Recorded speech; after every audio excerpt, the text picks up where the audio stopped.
Bonjour, coucou, c'est Malou. Alors, je fais une vidéo. Euh, voilà, bon, j'espère que vous allez bien. Moi, je vais bien. Allez, on purifie. Donc, je fais une vidéo concernant...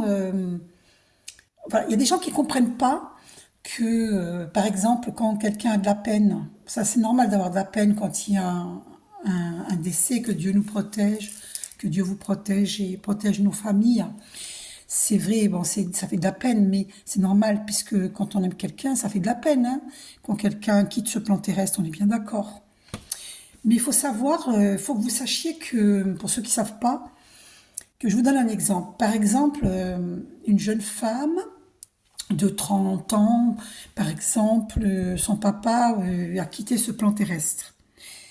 Et elle a beaucoup de peine, elle n'arrive pas à s'en remettre. Eh bien, il faut qu'elle sache que l'âme de son papa peut très bien se réincarner dans le bébé, le prochain bébé qu'elle va avoir. Ben, confirmé, 1 minute 11. Vous vous rendez compte? On m'a fait poser les yeux sur 1 minute 11, 111. Voilà, donc l'âme de son papa peut très bien se réincarner dans son bébé, dans son prochain bébé. Parce qu'il va se réincarner pour venir lui apporter à travers ce bébé, hein, cet enfant qui sera le sien, que ce soit fille ou garçon, peu importe le sexe, hein, va lui apporter tout cet amour qui lui manque de l'âme de son papa. Et comme c'est l'âme de son papa, ben, du coup, elle ne saura pas que c'est l'âme de son papa, mais elle va ressentir l'âme de son papa sans le savoir. Et du coup, elle va guérir. Parce que cet enfant, qui va être l'âme de son papa, va la réconcilier avec cette peine, va guérir cette peine, parce cette âme va lui donner beaucoup d'amour, beaucoup, beaucoup d'amour, jusqu'à ce qu'elle guérisse. Ça, il faut le comprendre. Voilà.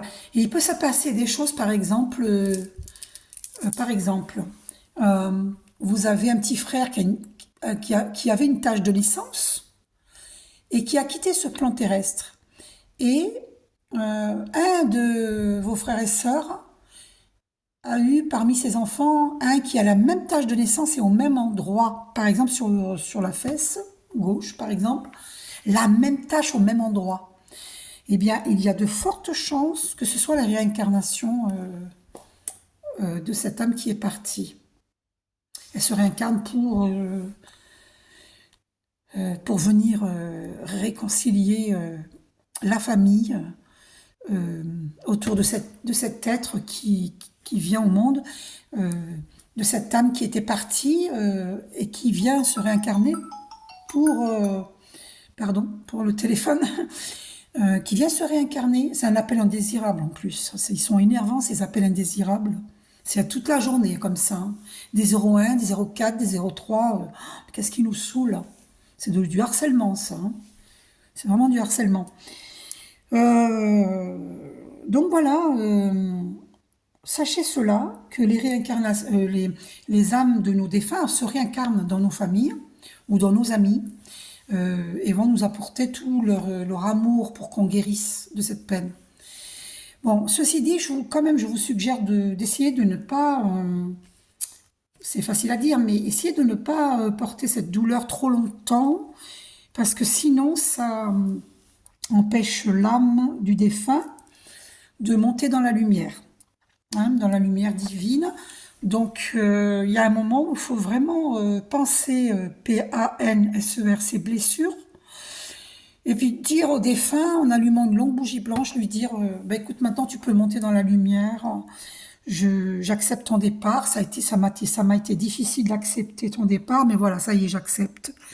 Tu peux monter dans la lumière. Et vous lui dites je t'aime. Ben voilà, et ça va lui permettre de pouvoir monter dans la lumière. Mais il faudrait que toute la famille le fasse, parce que tant qu'il y a des personnes qui refusent le départ de quelqu'un, ben ça empêche l'âme du défunt de monter dans la lumière. Voilà, donc voilà, pour que vous sachiez. Après, je n'ai pas la vérité absolue. Je vous dis ce que je ressens, mais personne n'a la vérité absolue. C'est à vous d'écouter votre petite voix intérieure. Voilà, je vous fais un gros bisou, je vous aime. Pardon, j'ai bougé la caméra, le téléphone. Je vous fais un gros bisou. Prenez soin de vous.